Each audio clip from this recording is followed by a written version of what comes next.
성 때 올리는 그 음식도 그대로 올리고 계십니까? 많은 분들이 생각합니다. 정성껏 차리면 된다고, 많이 올릴수록 좋다고. 그런데 오늘 그 생각을 바꾸셔야 합니다. 딱 네 가지 잘못 올린 그 음식 하나가 3대에 걸쳐 재물 기운을 막아놓고 있습니다. 수백 년간 사찰에서만 전해지던 이야기입니다. 세상에는 거의 알려지지 않았습니다. 이대로 모르고 지나치시면 올해 상도 내년 상도 같은 실수를 반복하게 됩니다.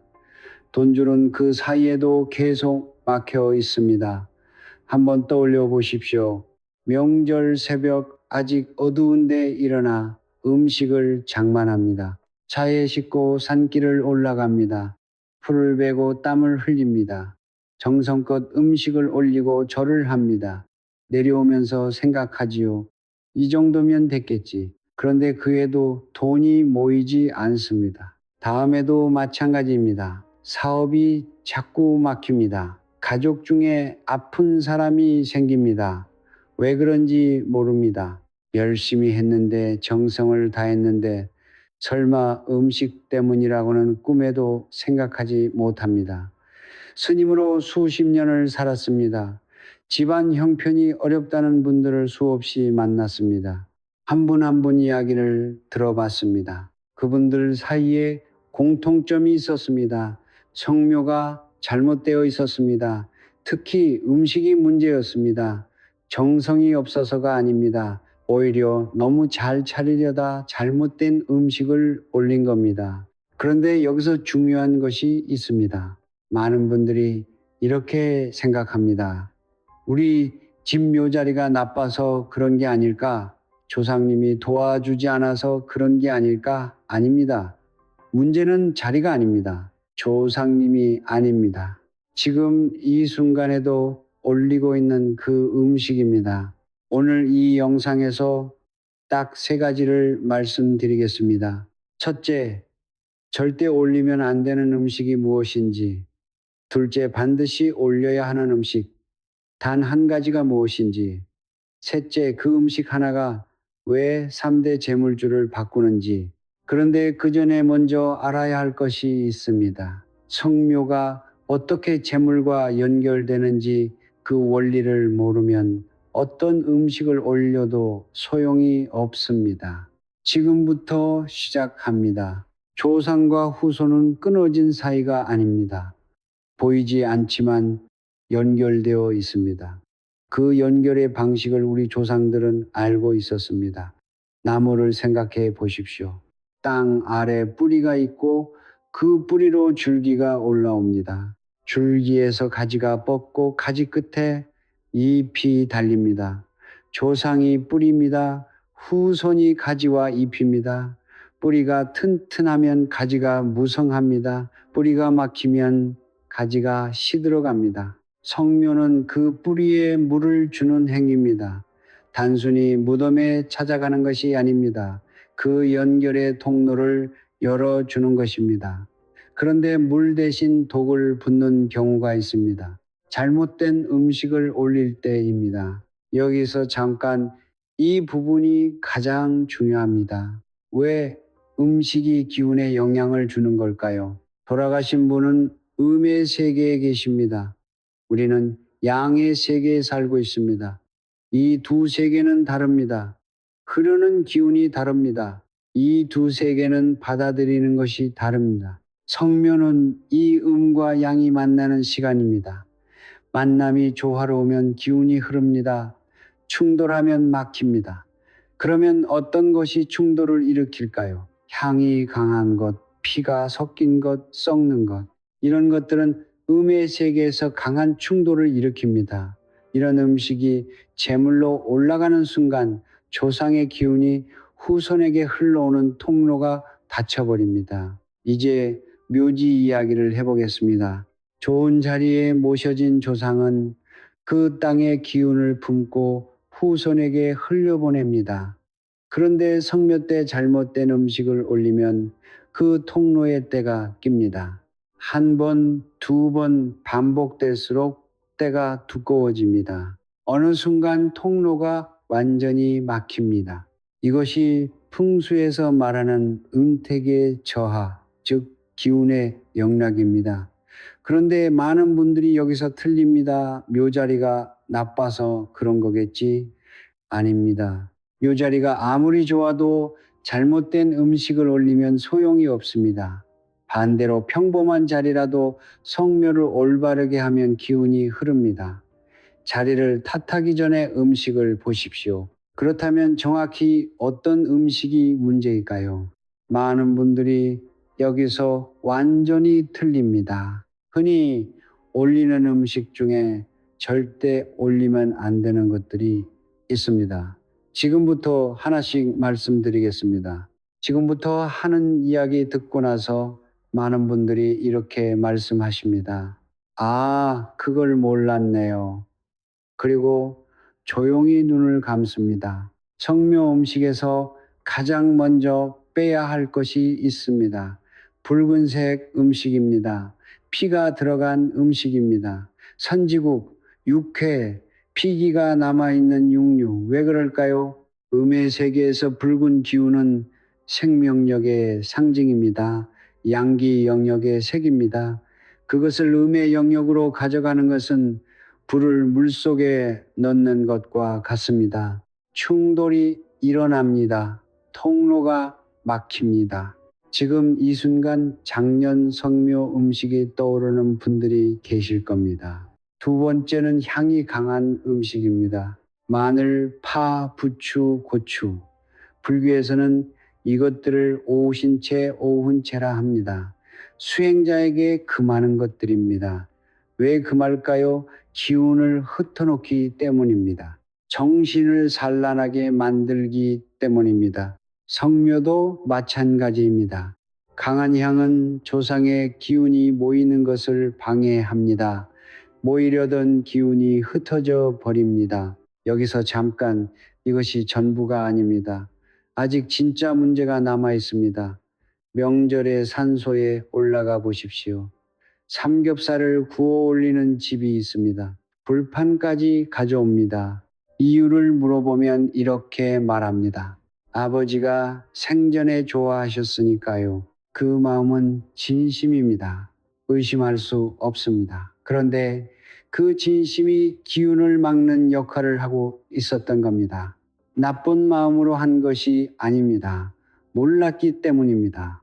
모르면 정성도 독이 될 수 있습니다. 이제 경고를 드려야 할 것 같습니다.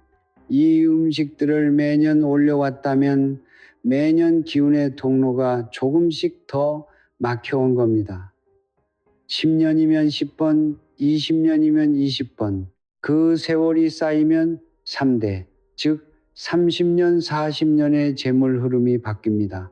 그런데 여기서 멈추지 마십시오. 반대로 생각하면 지금부터 바꾸면 됩니다. 막힌 통로는 다시 열립니다. 생각보다 빠르게 열립니다. 그렇다면 무엇을 올려야 할까요? 단 한 가지. 사찰에서 수백 년간 전해온 그 음식이 무엇인지 지금부터 말씀드리겠습니다. 이제 핵심입니다. 수백 년간 사찰에서 전해 내려온 이야기가 있습니다. 어떤 음식이 조상의 기운을 가장 맑게 하는가?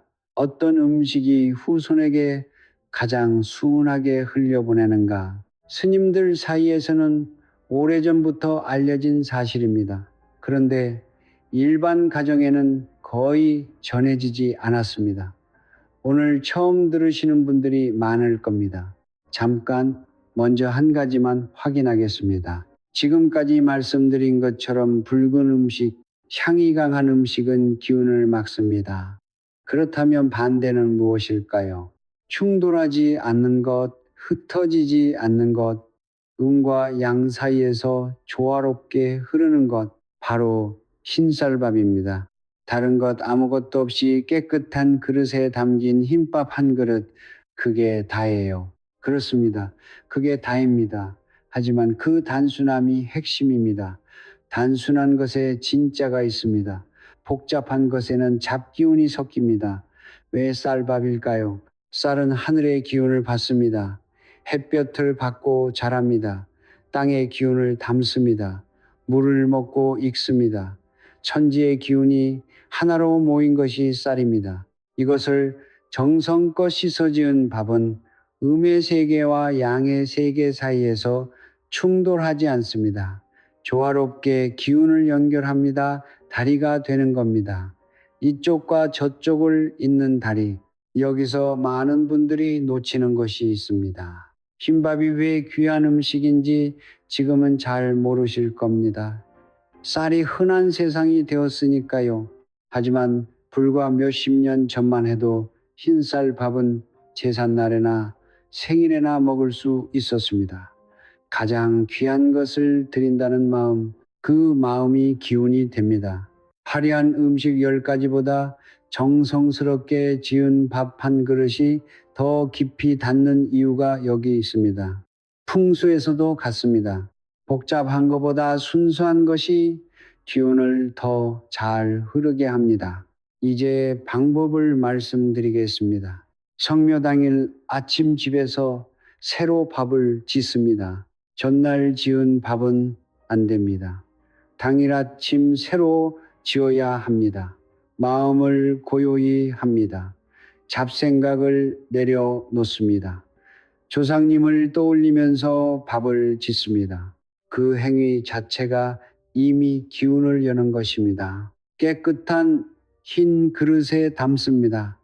뚜껑을 덮어 산소로 가져갑니다. 산소 앞에 조용히 올립니다. 절을 3번 드립니다. 그게 전부입니다. 반찬이 없어도 됩니다. 술이 없어도 됩니다. 과일이 없어도 됩니다. 밥 한 그릇 그 하나가 모든 것을 대신할 수 있습니다. 그런데 이것만 하면 다 되는 걸까요? 아닙니다. 음식 외에도 성묘를 가는 행동 자체에 기운의 통로를 막는 습관들이 숨어 있습니다. 대부분 모르고 있습니다. 지금도 반복하고 있습니다. 음식은 바꿨습니다. 그런데 아직 끝나지 않았습니다. 성묘를 가는 방식 자체에 기운을 막는 실수들이 있습니다. 성묘 가는 날 아침을 떠올려 보십시오. 알람이 울립니다. 일어납니다.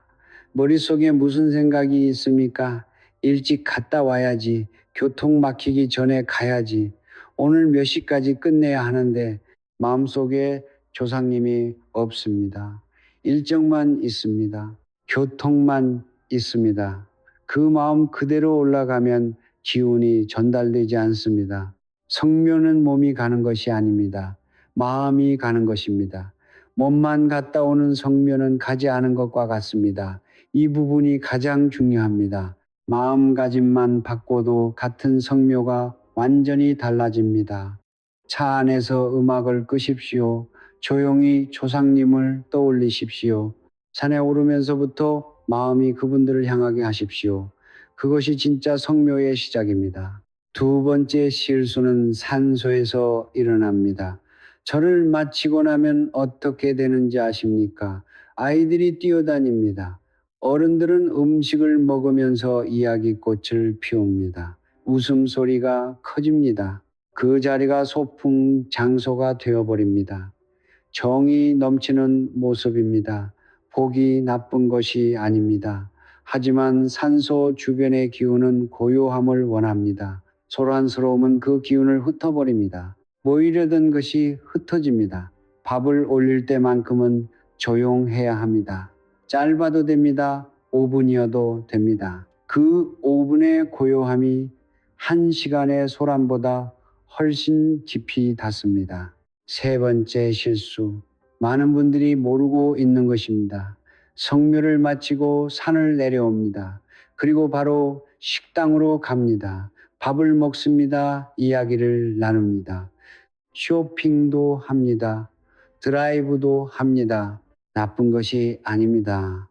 그런데 성묘의 기운이 제 자리를 잡기 전에 너무 빠르게 세속의 일로 돌아가면 그날 받은 기운이 정착하지 못합니다. 흩어져 버립니다. 씨앗을 뿌리고 나서 바로 흙을 걷어버리는 것과 같습니다. 성묘를 마치고 적어도 1시간은 조용히 있으십시오. 차 아니어도 됩니다. 근처 조용한 곳이어도 됩니다. 그 기운이 몸에 스며들 시간을 주십시오. 이쯤에서 이런 생각을 하시는 분이 있을 겁니다. 스님, 이미 수십 년을 잘못 다녀왔는데 어떻게 해야 합니까? 걱정하지 마십시오. 막힌 기운은 다시 열립니다.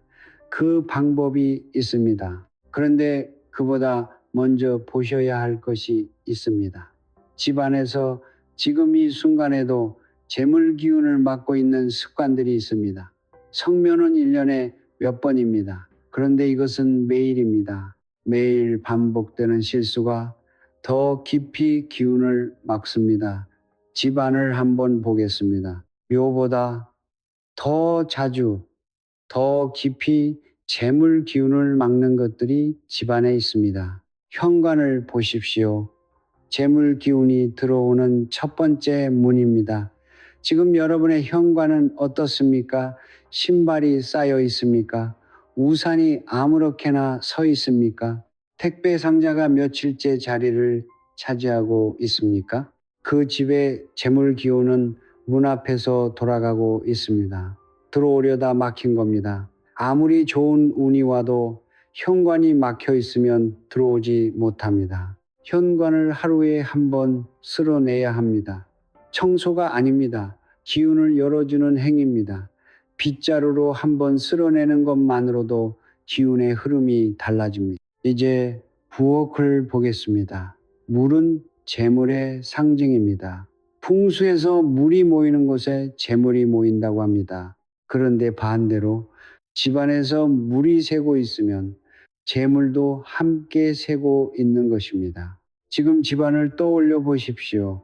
싱크대 수도꼭지가 조금씩 새고 있지는 않습니까? 화장실 변기에서 물이 졸졸 흐르고 있지는 않습니까? 그 작은 물 새는 소리가 돈 새는 소리입니다. 오늘 집에 들어가시면 반드시 확인해 보십시오.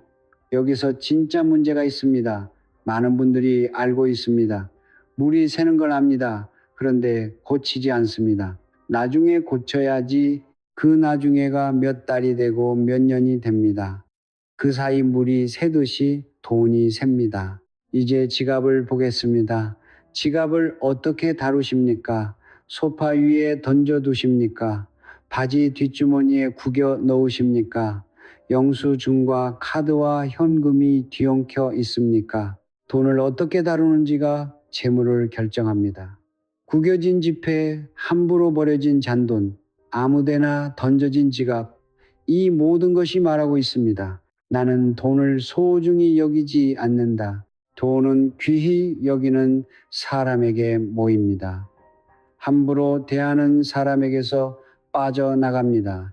신비한 이야기가 아닙니다. 사람의 마음이 습관이 되고 습관이 삶이 되는 원리입니다. 마지막으로 말의 습관입니다. 이것이 가장 조용하고 가장 강력한 기운의 차단입니다. 이런 말을 입에 달고 사는 분들이 있습니다. 우리 집은 왜 이렇게 돈이 없지? 돈이 없어서 못해.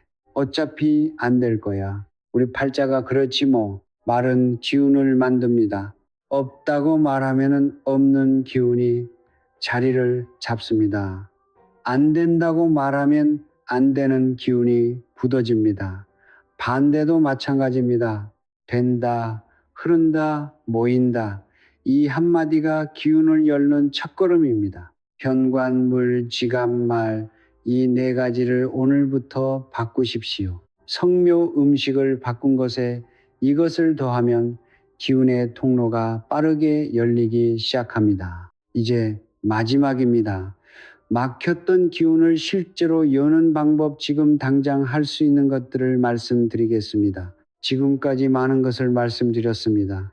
그런데 알기만 하면 소용이 없습니다. 아는 것이 힘이 되려면 행동이 되어야 합니다. 지금부터는 오늘 당장 할 수 있는 것들을 말씀드리겠습니다. 첫 번째, 오늘 집에 들어가자마자 현관을 보십시오. 필요 없는 신발이 있으면 치우십시오. 쌓인 택배 상자가 있으면 오늘 바로 버리십시오. 오래된 우산이 있으면 정리하십시오. 오늘 중으로 하십시오. 내일로 미루지 마십시오. 내일로 미루는 그 습관이 재물을 미루는 습관과 같습니다. 현관을 열고 들어서는 순간 달라진 느낌이 옵니다. 그 느낌이 기운입니다. 거기에서 변화가 시작됩니다. 두 번째, 집안에 물이 새는 것을 확인하십시오. 지금 당장 고칠 수 없다면 날짜를 정하십시오. 이번 주 토요일에 고친다. 그 날짜를 정하는 것 자체가 기운을 고정시키는 행위입니다. 막연한 나중에가 아니라 구체적인 날짜, 그것이 결심입니다. 세 번째, 지갑을 꺼내 보십시오. 지금 지갑 안이 어떻게 생겼습니까? 영수증이 가득합니까? 지폐가 구겨져 있습니까? 카드가 뒤엉켜 있습니까? 오늘 한 번만 정리하십시오. 영수증을 버리십시오. 지폐의 방향을 맞춰 놓으십시오. 그것 하나가 달라집니다. 지갑이 정리되면 마음이 정리됩니다. 마음이 정리되면 돈을 대하는 태도가 정리됩니다. 작은 것이지만 이것이 시작입니다. 이제 성묘 이야기입니다. 다음 성묘 때는 이렇게 하십시오. 전날 밤 마음을 준비하십시오. 내일은 조상님을 뵈러 가는 날이다. 그 생각으로 잠드십시오. 당일 아침 일찍 일어나 밥을 지으십시오. 조용히 짓습니다. 텔레비전을 끄십시오. 음악도 잠깐 끄십시오. 밥이 익어가는 소리를 들으면서 조상님을 떠올리십시오. 그 행위 자체가 이미 기운을 여는 것입니다. 깨끗한 흰 그릇에 담습니다. 뚜껑을 덮어 가져갑니다. 산소 앞에 조용히 올립니다. 마음을 모아 절을 3번 드립니다. 말이 없어도 됩니다. 기도문을 외우지 않아도 됩니다. 마음이 닿으면 됩니다. 그걸로 충분합니다. 여기서 많은 분들이 묻습니다. 스님, 이렇게 한다고 정말 달라집니까? 이렇게 대답하겠습니다. 수십 년을 살면서 작은 것 하나를 바꾼 사람이 크게 달라지는 것을 수없이 봤습니다. 반대로 아무것도 바꾸지 않은 사람이 같은 자리에 머무는 것도 봤습니다. 3대가 복을 받는다는 말이 허황되게 들릴 수 있습니다. 하지만 이렇게 생각해 보십시오. 오늘 바꾼 습관이 내 아이에게 전해집니다. 아이가 보고 자랍니다. 자연스럽게 따라합니다. 그 아이가 또 자기 아이에게 전합니다. 나쁜 습관이 3대를 망치듯 좋은 습관도 3대를 바꿉니다. 오늘 성묘 음식 하나를 바꾸는 것이 그 출발입니다. 큰 변화는 거창한 것에서 오지 않습니다.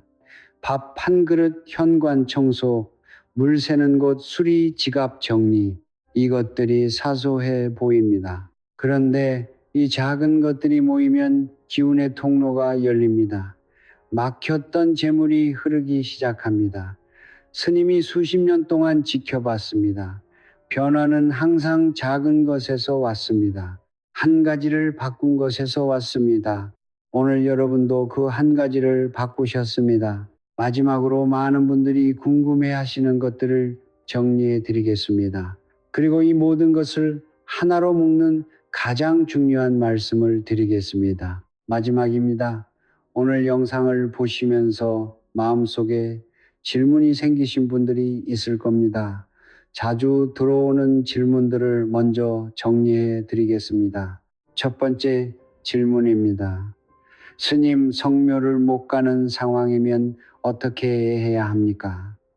몸이 아파서, 멀어서, 형편이 어려워서 못 가는 이유는 여러 가지입니다. 괜찮습니다. 집에서 정성껏 밥을 지으십시오. 작은 상을 차리십시오. 조용히 절을 드리십시오. 몸이 가지 못해도 마음이 닿으면 됩니다. 기운은 거리를 타지 않습니다. 마음이 닿는 곳에 흐릅니다. 두 번째 질문입니다. 이미 몇 년, 몇십 년을 잘못된 음식으로 올렸습니다. 지금 바꿔도 됩니까? 됩니다. 기운은 시간을 기억하지 않습니다. 오늘의 진심이 어제 실수를 덮습니다. 지금 시작하면 됩니다. 세 번째 질문입니다. 흰밥 외에 다른 음식은 아예 올리면 안 됩니까? 나물은 괜찮습니다. 과일도 괜찮습니다. 자극적이지 않은 것, 향이 강하지 않은 것, 순수한 것들은 기운을 해치지 않습니다. 흰밥을 중심에 두고 그것들을 곁에 두는 것은 됩니다. 이제 오늘의 내용을 정리하겠습니다. 첫째, 붉은 음식, 피가 든 음식, 향이 강한 음식은 올리지 않습니다. 둘째, 정성껏 지은 흰쌀밥 한 그릇을 올립니다. 셋째, 성묘는 몸이 아니라 마음으로 갑니다. 고요한 마음으로 조용히 다녀옵니다. 넷째, 집안의 현관, 물, 지갑, 말 습관을 오늘부터 바꿉니다. 이 네 가지입니다. 거창하지 않습니다. 어렵지 않습니다. 그런데 이 네 가지가 막혔던 기운을 열고 3대 재물 흐름을 바꾸는 출발이 됩니다. 마지막으로 드리고 싶은 말씀이 있습니다. 조용히 들어 주십시오. 조상님들은 후손이 잘 되기를 바랍니다. 그것이 조상의 마음입니다. 세상을 떠났어도 그 마음은 남아 있습니다. 우리가 정성을 다해 기운의 통로를 열어드리면 그분들도 기꺼이 그 통로를 통해 복을 흘려보내 주십니다. 돈이 모이지 않는 것이 당신의 능력이 부족해서가 아닐 수 있습니다. 게을러서가 아닐 수 있습니다. 운이 나빠서가 아닐 수 있습니다. 기운의 통로가 막혀 있었던 것일 수 있습니다. 그 통로는 오늘부터 열 수 있습니다. 밥 한 그릇 그 작은 것에서 3대의 기운이 바뀝니다. 오늘 이 영상이 도움이 되셨다면 성묘를 앞두고 있는 가족에게 꼭 전해 주십시오. 모르고 지나치기엔 너무 아까운 이야기입니다. 다음 영상에서는 집안에서 재물 기운이 빠져나가는 또 다른 통로에 대해 말씀드리겠습니다. 많은 분들이 매일 하는 행동인데 그것이 재물을 막는다는 사실을 아직 모르고 계십니다. 다음 영상 제목은 이것입니다. 자기 전에 절대 하면 안 되는 행동 3가지. 자는 동안 재물 기운이 새어나갑니다. 알림 설정을 해두시면 올라오는 즉시 보실 수 있습니다. 오늘도 함께 해주셔서 감사합니다.